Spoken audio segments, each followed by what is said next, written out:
guys, it's Robin, RsIslandCrafts, and welcome to my craft room. Do you guys remember the 80s when scrunchies was all the rage and everyone was wearing them? The girls had them on their wrists, they had them in their hair. It was the thing to wear when you had long hair. Well, they're back again. Just like everything else, something old, it always comes back and it's new again. A lot of the kids nowadays think they're creating and inventing all these styles and the songs and stuff, and they're just remakes from things that we've done in the past. We had scrunchies back in the 80s and early 90s. They went out of fashion for a while, but now they're back. So I thought we'd go ahead and make this easy version today. And then if you wanted to put them in any of the girls in your life, your daughters, your granddaughters, in their Christmas stockings, or make some for yourself. You can pick up scrunchies anywhere. I always see them at the Dollar Trees and at Walmart and stuff like that. And there's all different types of styles and glittery and non-glittery. But you can go ahead and use their favorite fabrics, or you can make them in different colors so that they will always color coordinate with their outfits. Because, you know, girls have to be very stylish at a certain age. As those young teenagers and preteens, they like to have everything match nicely. And even some adults do, too. And there's nothing wrong with that. I'm all wild and crazy, and I just use whatever happens to be around. I haven't worn scrunchies in a very long time because I've had my hair short for many years. But they're very quick and simple to make, so I thought we'd go ahead and I'd walk you through the process so you can make some. I did make a couple ahead because I wanted to show you the difference. Looking through the different videos and doing a little researching, there's some different ways that you can make scrunchies, and some people glue them, so there's no-sew versions, and then there's different styles. Today we're going to make it with just strips of fabric and 1/4-inch elastic. So some of the videos say that if you have thicker hair, to use a 9-inch length of elastic. So that's what I have in this one. Because when your hair is really thick, it's kind of hard. You don't need to wrap it around but a couple times, and you need to have that extra space in there for the thicker hair. So they recommend, if you have thicker hair, to use a 9-inch length of elastic. And this one I used the 8-inch is what they say for everyone else. Now maybe if you have finer hair, you might want to make it a little bit shorter. This is one of those things where it doesn't take much time. You could probably do one of these in 5 or 10 minutes. So if you have a lot you want to make for a girls group, or if you have a lot of girls in your family, you can really whip these out enough for the whole family in just an afternoon. Sometimes choosing the fabric is what takes you the longest. And then the other thing they were talking about is the different widths. So some of the videos say to use a 4-inch strip, and some say you can go down to 2.5, and then a lot of them are just like 3, 3.25, and that's what you cut. I cut this one at 3 inches wide, and you can see just about how much of the fabric you're going to get. It all comes down to how much fabric you want of the scrunchie to show. This one I cut at 4 inches, and I like how it poofs up, and you have all that little bit extra. The other difference is in length. Some people, a lot of the videos will say use an 18-inch length. Some people say you can go up to 20 or 22 inches. But I was thinking for ease of cutting and producing them, I'm going to cut mine at 4 inches wide by width of fabric. And then that way when I'm done, I'll cut off the selvages, and I'll just cut whatever piece I have in 2, and I'll go ahead and use that for mine. So while this one is the 18 inches, this one ended up being somewhere around 20 or 21, because once you cut off the salvage, your width of fabric is anywhere from 40 to 42. You take off that inch on each side for salvage, and you just get what you get. So I thought that gave me more fabric to bunch up in here and to make it a little bit more of the fabric so you can see more of it. The other differences on these is this one they told us to go ahead and when you get to a certain point, and I'll show you where, is to press it and give it a nice good crisp edge on it. But the more I sit here and play with it, the more I lose that crisp edge anyway. So it didn't do anything in the process to make it easier. This one I just let it go all wild and crazy. I didn't press anything, and it worked out fine. So let's make some scrunchies. I am sticking with my cut it into the width of fabric and chop it in half, and this one ends up being about 20.5 inches. So I've got it 4 inches wide, 20.5 inches long, and on either end, doesn't matter which one you do, I'm just going to go ahead and give it a press at about 1/4 inch, 1/2 inch, it doesn't really matter. Just one edge needs to be done. I can just line up the fabric on the 2 edges here to make sure they're even. Once we get through the whole process, it's really not going to matter If you're a little bit off, it's a little crooked, it's all going to get stitched together. And once you get putting up in your hair like this, anything that's a little crooked is not going to be noticed. A couple of the videos I've watched, you could tell that they're non-quilting people. They took a rectangle piece of paper that they'd measured out by the 3.5 by 18, and they laid it down, and then they traced around it or cut around it. So then you know those are generally clothing people. I just used my rotary cutter. It was boom, boom, boom, no problem. So some of their fabric might have been a little wavy like this, but once you stitch everything together, it's all going to get hidden. It all gets mixed up into the scrunchie here, so it doesn't really matter. So get it to the best that you can. This is a great project to work on with your younger girls. They can either help you pick out the fabric. There's a couple steps that are non-sewing machine and non-iron related that they can help you with. But for the most part, I bet you any of your new young sewers can probably do this entire project with just some supervision. So I fold it under my 1/4 inch, and then what I'm going to do is I'm going to take it to the sewing machine, and I'm going to put it right sides together, and I'm going to stitch all the way down the entire length. Start to finish, I like to back stitch here and here at the start and stop, just to make sure, because we're going to be turning the tube out, so this way we know we're not going to pull any of our stitches out. The videos that were doing it without sewing, they were putting some glue down there. You can also use that heat and bond that comes in the really thin rolls of the strips of it, and you can heat and bond on there. I prefer to sew it by machine because it's going to get a lot of use, and I want to make sure that it's going to stay nice and sturdy. Without a sewing machine, you can easily hand stitch it also. It won't take very long to do the length of this.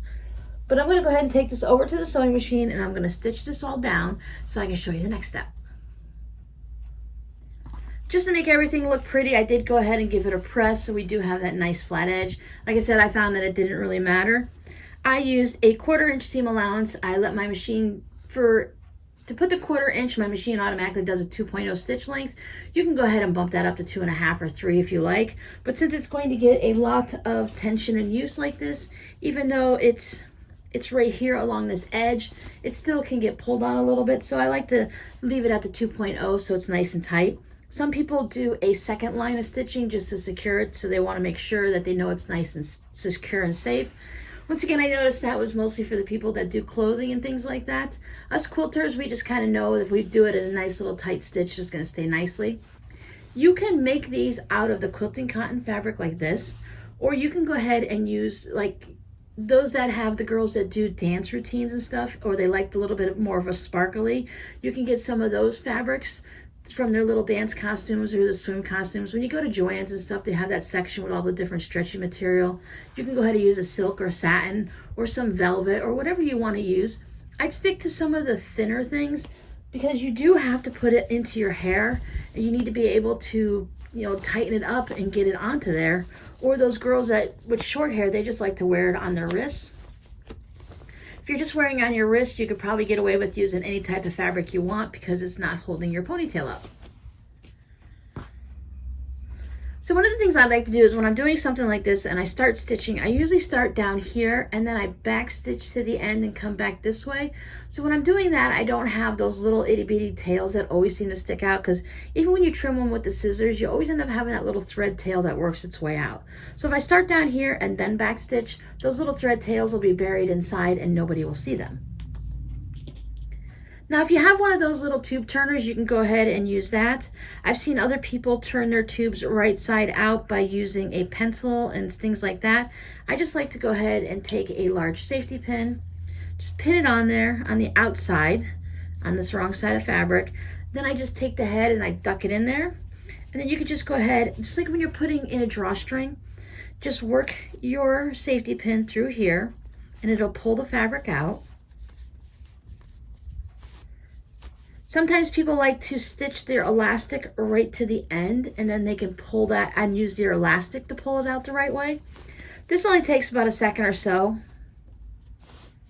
Things always take longer while you're trying to do it on camera than if you were doing it yourself. It's a pretty wide tube, so it's not too hard to go ahead and turn the right way out. But if you have a tube turner, that will make it nice and quick.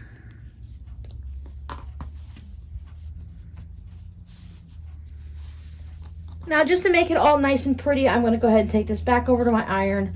I will pull it so that my seam is right here on the edge. You can put your seam down the center if you like. I haven't tried that yet. On both of these, I put the seam along the edge. So for fun and giggles, let's go ahead and put the seam down the center on this one. And I will press it that way. I don't think it's going to really make much of a difference, but we'll test it out. When working on small, quick projects like this, sometimes it's fun to test out little techniques to see what's going to work better for you. So as you progress, let's say you're making 25 of them. If you do different things on the first 3 or 4, then you can see what works best for you and then just finish those off for the last of them. So then I have my 1/4 inch elastic. This one is cut at 8 inches long.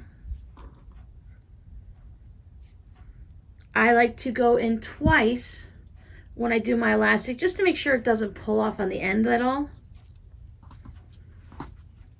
Doesn't matter which end you go in, but I just kind of like to put it in the folded end. I drop my pin down and I just kind of let gravity pull that down. And then when I just have a little bit hanging out the end, it doesn't really matter. You can pull out as much or as little as you want. You can either pin it, or I just take one of these little quilter clips. You can use a chip clip or a clothespin. You can use a paper clip, anything you happen to have on hand.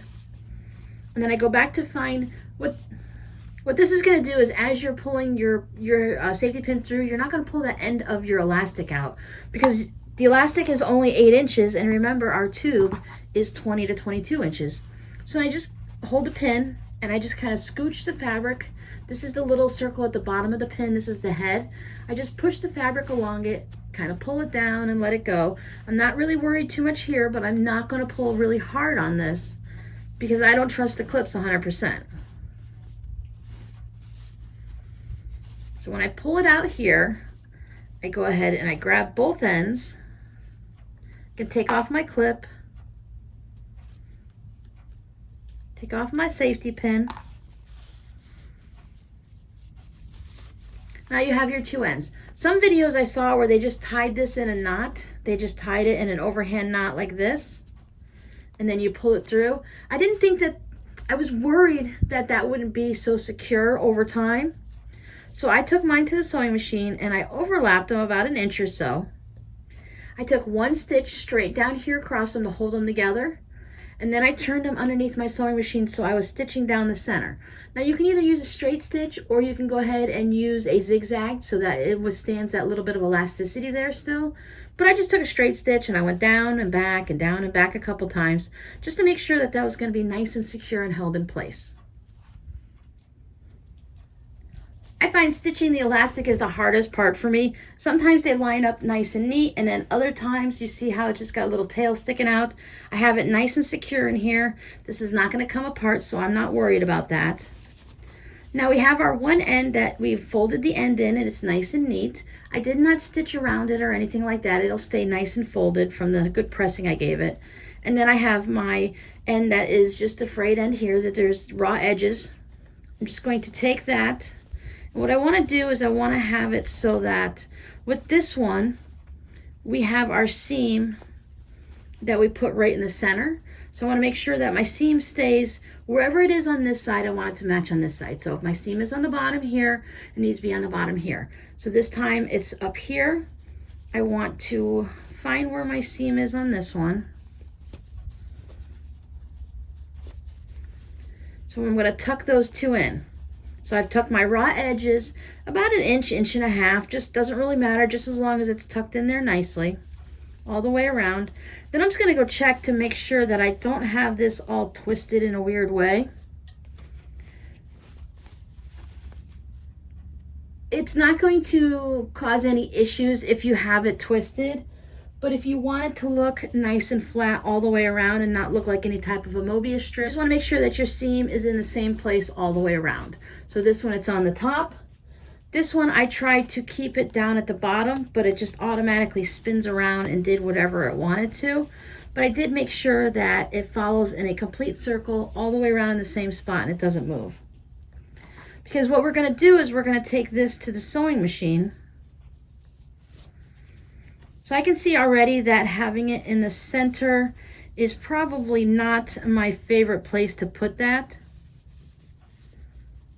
So I'm going to go ahead and just move that seam up to the top. So that's one of those little things that we can test out, that we can see that I do not like to have that seam in the middle. It made it too hard to hold everything in place and keep it all lined up evenly. So I have my seam along the outside that goes all the way around. See, that was a very easy fix that I learned, that what I do and don't like when I'm making this. Give it a try for yourself and see if it works for you.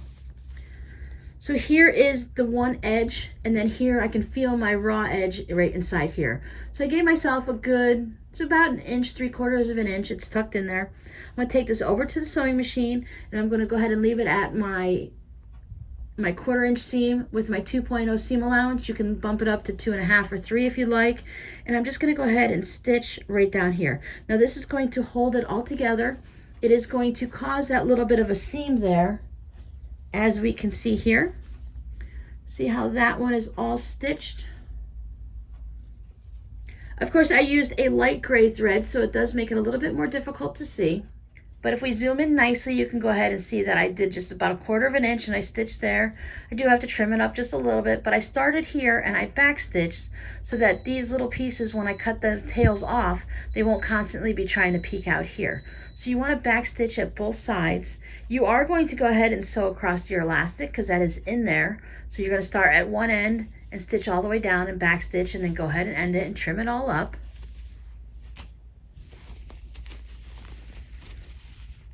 And this is what it looks like on this one. So it's still the same thing. I've got this one. I can feel my raw edge right about here. So you only need to get it in there to make sure that you're going to be past your seam right here where you're going to stitch that down. It does give you this bit of a, you can feel that this is a little bit firmer here because you have it folded over. So you have 2 pieces of fabric here, your 2 here, and your 2 there. So you do have 6 pieces of fabric layered there, so it does make it a little bit firmer, but it's really nothing. Once you get using it, I played with these just for a little bit and started stretching them out. This softened right up. It's not going to be poofy like this because that's where you have to put your seam. If you don't like to have this machine seamed on there, you can go ahead and stitch it by hand, but I would do it double thread and nice and sturdy because it does get a lot of pull and tension on it. So that's why I stuck with the actual machine stitching that down. Once again, you can use that fusible heat and bond tape and put it in there if you think that's going to work for you. Whatever you try, just go ahead and make one and test it out. Play with it for a couple minutes just to see that everything is going to work right and nothing is going to fall apart on you. Let me take this one over to the machine and stitch it, and then we'll just go ahead and see this one, what it looks like when it's done. So I finished off all of my scrunchies. They are a nice quick project that you can make for anyone in your family.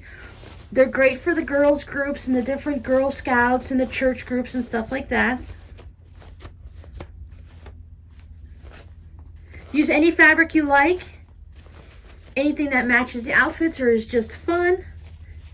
Play a little bit around with the different lengths and the different widths to find something you like. Because remember, the width is going to be whatever your width is, cut it in half, about, and that's how tall your scrunchie is going to be. So if you want to have more fabric showing and you want more of a ruffle around it, then just go ahead and make your fabric a little bit wider.